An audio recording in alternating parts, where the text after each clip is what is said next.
Hello everyone, welcome back to our channel latent academy. आज हम एक बहुत ही इम्पॉर्टेंट टॉपिक कवर करने वाले हैं जो कि है मेंटली रिटार्डेड चाइल्ड। यानी कि मेंटली रिटार्डेड चाइल्ड कौन होते हैं और उनकी क्या कैरेक्टरिस्टिक्स होती हैं, उनके बारे में देखेंगे। चलिए शुरू करते हैं बिना टाइम वेस्ट किए।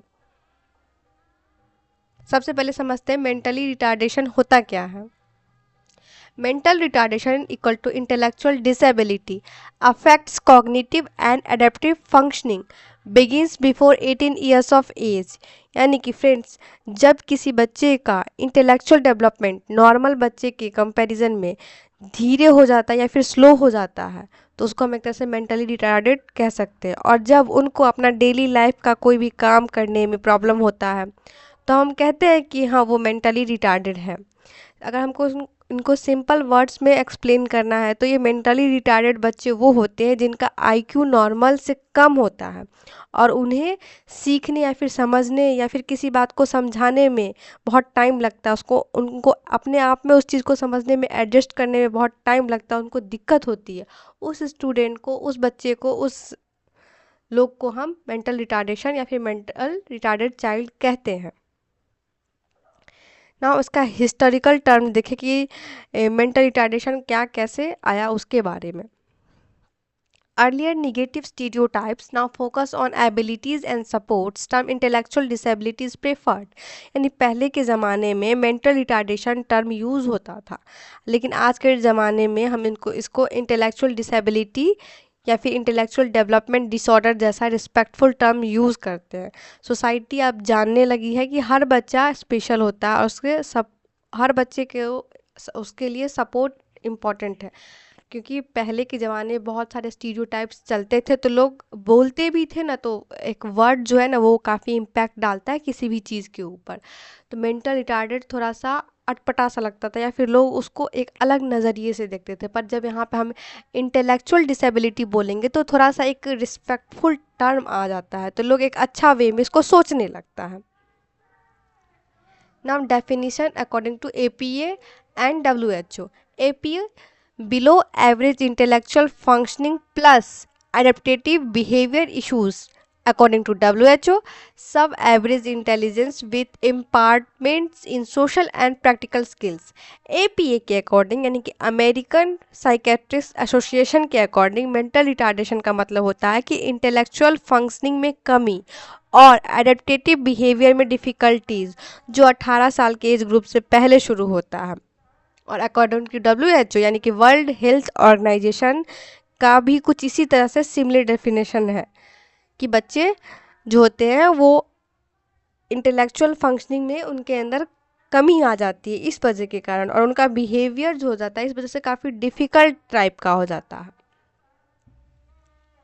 Now cause of mental retardation, क्या सारे कारण हो सकते हैं मेंटल रिटार्डेशन के। Genetic factors, prenatal issue, perinatal issues, postnatal causes।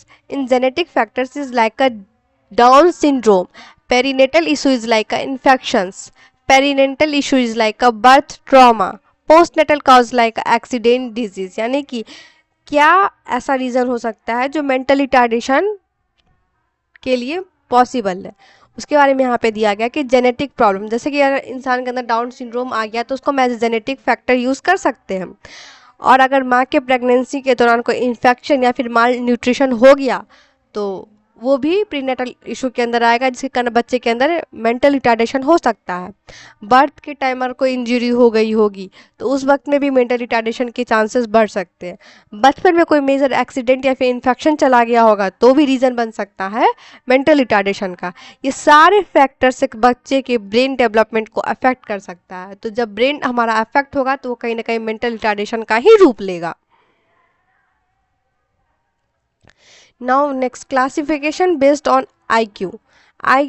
IQ के ऊपर क्या है मेंटल मॉडरेट, उसके बारे में देखते हैं। जैसे कि अगर मेंटल रिटार्डेशन को हम अगर IQ के बेसिस पर डिवाइड करते तो 4 कैटेगरीज में आता है ये। माइल्ड यानी कि IQ 50 to 70 के बीच का होता है। मॉडरेट IQ जो होता है वो 35 to 49 के बीच का होता है। सीवियर आईक्यू जो होता है 20 to 34 का होता है, और प्रोफाउंड आईक्यू या जो बिलो 20, यानी कि जिसका बहुत ही लो आईक्यू होगा वो बिलो 20 होगा अगर 100 में बात करें तो। जो थोड़ा सा एवरेज होगा उसका 20 to 34 होगा, जो बिलो द एवरेज होगा मतलब अबव द एवरेज होगा उसका 35 to 49, और जो थोड़ा सा अच्छा मतलब गुड होगा उसका आईक्यू का 50 to 70। नाउ जनरल कैरेक्टरिस्टिक्स उसके देखते हैं। Slower learning abilities, communication difficulties, problems in daily life skills, यानी कि ऐसे बच्चों में कुछ कॉमन फीचर्स होते हैं जैसे कि उनको लर्निंग की जो उनकी प्रोसेस वो काफ़ी स्लो हो जाती है, कम्युनिकेशन में काफ़ी प्रॉब्लम होती है, और उनको अपना खुद का काम करने में, सेल्फ केयर करने में भी उनको दिक्कत हो जाता है, जिससे वो अपना ना खुद का खाना बना सकते हैं, ना खुद का कपड़ा देख सकते हैं, ना खुद का कोई भी काम कर सकते हैं। कॉग्निटिव कैरेक्टरिस्टिक्स, अब हम बात करते हैं कॉग्निटिव कैरेक्टरिस्टिक्स के बारे में। Difficulty in problem solving, poor memory skills, challenges with abstract thinking, इनका प्रॉब्लम सॉल्विंग एबिलिटी वीक हो जाता है, मेमोरी वीक हो जाता है, और एब्स्ट्रैक्ट चीज़ें समझना मुश्किल होता है। जैसे कि अगर कोई सी इमोशन या फिर लॉजिकल रीजनिंग की बात करें तो इनके लिए ये समझना काफ़ी मुश्किल हो जाएगा। Now social and emotional characteristics, difficulty making friends, emotional immaturity, frustration and behavioral issues, यानी कि ये बच्चे दूसरे बच्चों के साथ फ्रेंडशिप बनाने में काफ़ी स्ट्रगल करते हैं, क्योंकि ये थोड़े से मेंटल रिटार्डेड टाइप के होते हैं, तो नॉर्मल बच्चे उनसे इंटरेक्ट करना नहीं चाहते हैं। ये काफ़ी इमोशनली मैच्योरिटी में भी कम होते हैं, और छोटी छोटी बातों पे गुस्सा आ जाता है इनको, और या फिर ये बहुत जल्दी फ्रस्ट्रेट भी हो जाते हैं। तो इस वजह से ये एक थोड़ा सा कॉज बन सकता है सोशल और इमोशनल कैरेक्टरिस्टिक का। ना physical characteristics,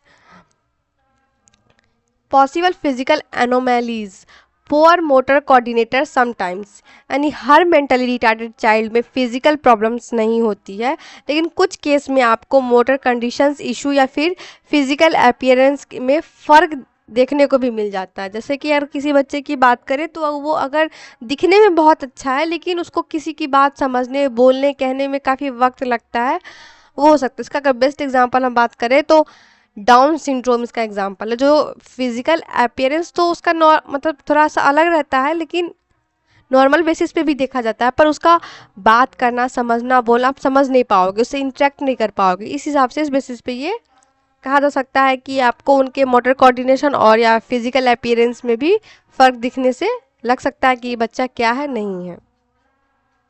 now educational needs, special education programs, individualized education plan IEP, focus on basic academics and life skills, यानी अगर हम एजुकेशनल नीड्स की बात करें तो इन्हें स्पेशल एजुकेशन की ज़रूरत होती है।